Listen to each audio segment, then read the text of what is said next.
those people who are impressed by almost anything?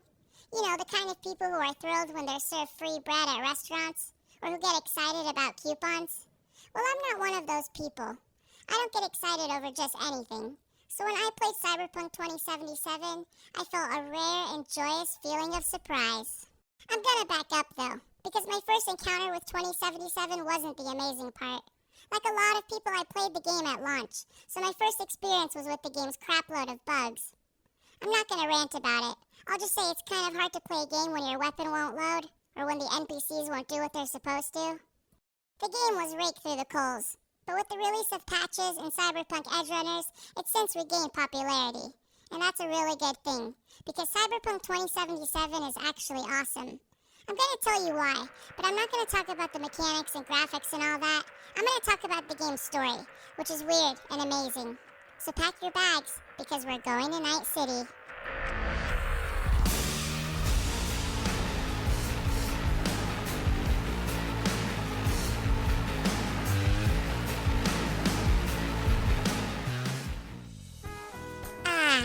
Finally back in Night City. Hey, this place seems a lot calmer than I remember. Never mind. Considering the hate 2077 got at launch, its revival is pretty remarkable. Playing the game again, however, I get why it happened. On top of really fun gameplay, the game also has a really interesting and thought-provoking story. You play as V, and you have 3 different life paths you can choose to start from: Street Kid, Nomad, and Corpo. By the way, I should probably tell you this video will have spoilers for the entire story of the game, so if you don't want to know what happens, be aware of that. So each life path has a small description, so you get a pretty good idea of what you can expect. If you play Nomad, you start on the outskirts of the city. You just left your clan and you're looking for a new start. In Street Kid, you do a gig so you can clear your friend of their debt. And in Corpo, you're betrayed by your coworkers and all your money is taken. They're short prologues, but you get a lot of story. The characters and environments flesh out the culture, and data shards tell you history and lore. Dialogue also does a lot of the world building. You have to defend yourself. Remind Abernathy you're not her doormat. You're right. Smack her once, but hard. She'll respect you. The prologues end with a montage showing your life as an edgerunner, a contractor who's part mercenary and part hacker. Then the story cuts to half a year later. As a popular edgerunner, you're approached by a fixer named Dexter. He's a go-between for edgerunners and clients, and his client needs someone to steal a data chip from Arasaka Corporation. You meet with the client, Evelyn, and her friend Judy for a briefing, then undertake the mission and steal the data chip. While you're in the apartment where the data chip is being kept, you witness the head of Arasaka being killed by his son. Eventually you escape, but when you reach Dexter's safe house, you're betrayed and knocked out. While you're unconscious, you relive flashes of someone else's memories, then come to find yourself in a landfill. You're in critical condition, but someone named Takamura finds you and gets you to a doctor. You're revived, but there's bad news. You don't have a lot of time left to live. When you were escaping Arasaka, the data chip was damaged, and you had to put it in your own personal cyberware port to keep it from shutting down. Years back, Arasaka Corporation transferred someone's consciousness onto the chip, and it's programmed to overwrite whatever hardware it's plugged into. So basically, it's going to try to kill you by overriding your mind. Never given me that look before, Vic. What is it? You, don't got a lot of time left, kid. Say what now? The biochip. It's basically a bomb. Fuse lit already. Early on in the gameplay, you experience the elements that color 2077's world. The wildness and revelry, the might is right rule of power, the consumerism, hedonism, and nihilism. There's also a huge amount of brutality. This is a world that's constantly punching people in the face.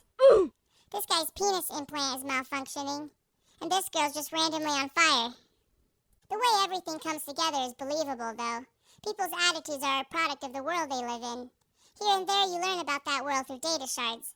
Years back, a global market collapse destabilized society, and among other bad turns, corporations rose to fill the power vacuum. Meanwhile, with advancements in technology, people started getting cyberware implants. Nah, you talk to me. Name's Tum Tum. The writing's also anchored in the world. The catalyst of the story is a result of the risk you take as an edge runner, and the trouble you get in is the result of experimental technology. The writers also make a lot of choices in how they tell the story, both good and bad ones. In the meeting with Dexter, for example, you're thrown so much information it's hard not to be left a little confused. On top of just the basic information about the job, there's foreshadowing about the client and how Dexter couldn't get a lot of information about her.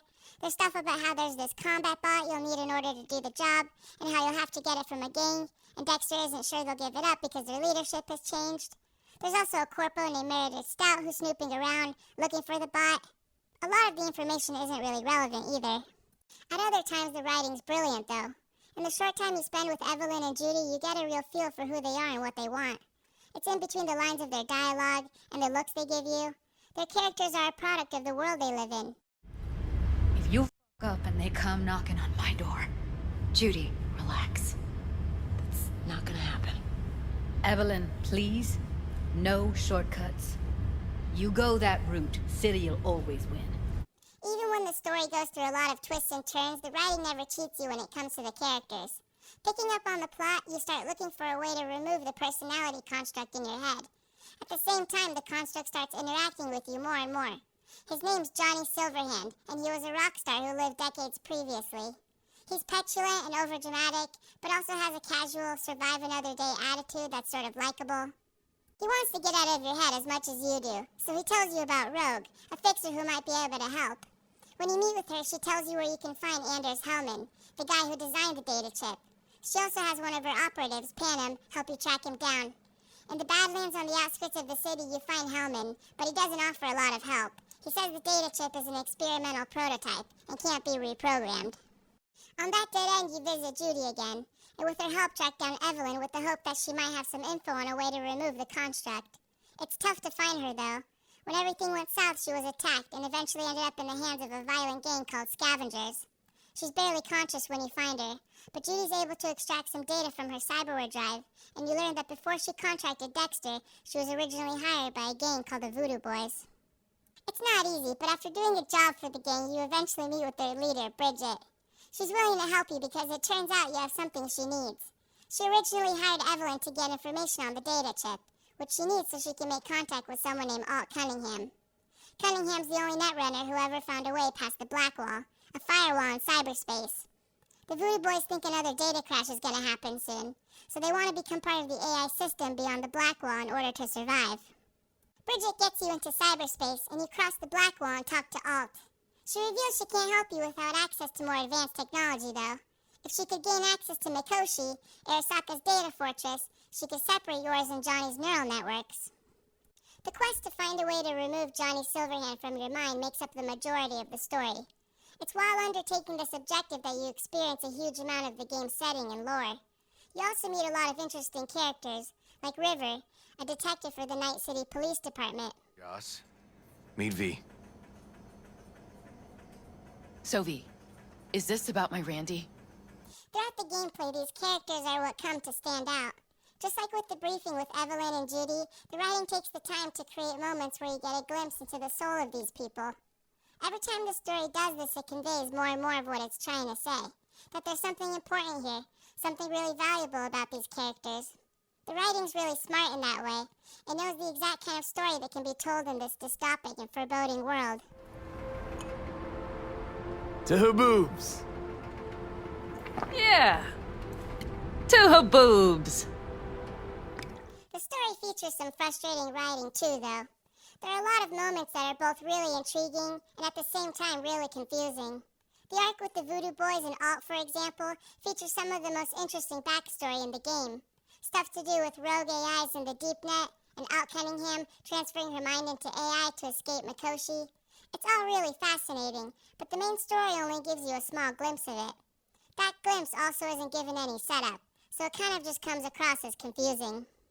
The story takes a lot of turns, but eventually you get to the arc that leads to the ending. You meet with Takamura, the head of Arasaka Security, and he says he wants you to testify about how the CEO was killed by his son. In exchange, he says Arasaka will help you remove the construct.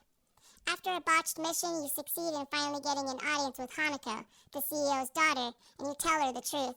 She wants you to say what you witnessed to the board of Arasaka, and in exchange she'll grant you access to Mikoshi. If you completed all the necessary side jobs at this point, the rest of the story depends on what you choose to do.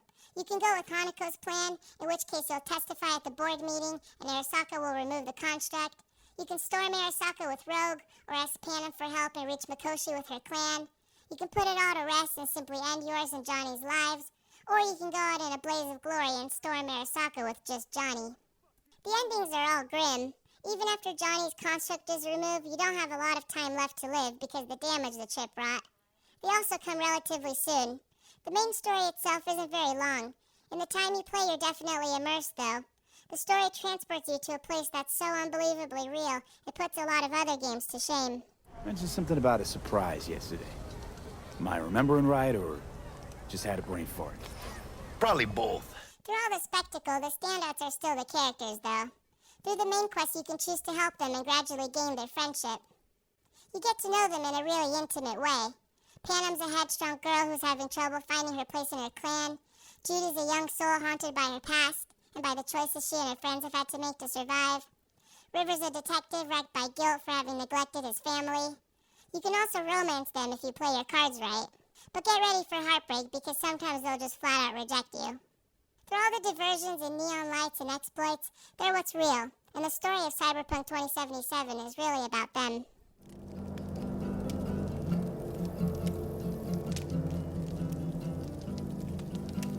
We could still Sit your try. ass down a minute, honey.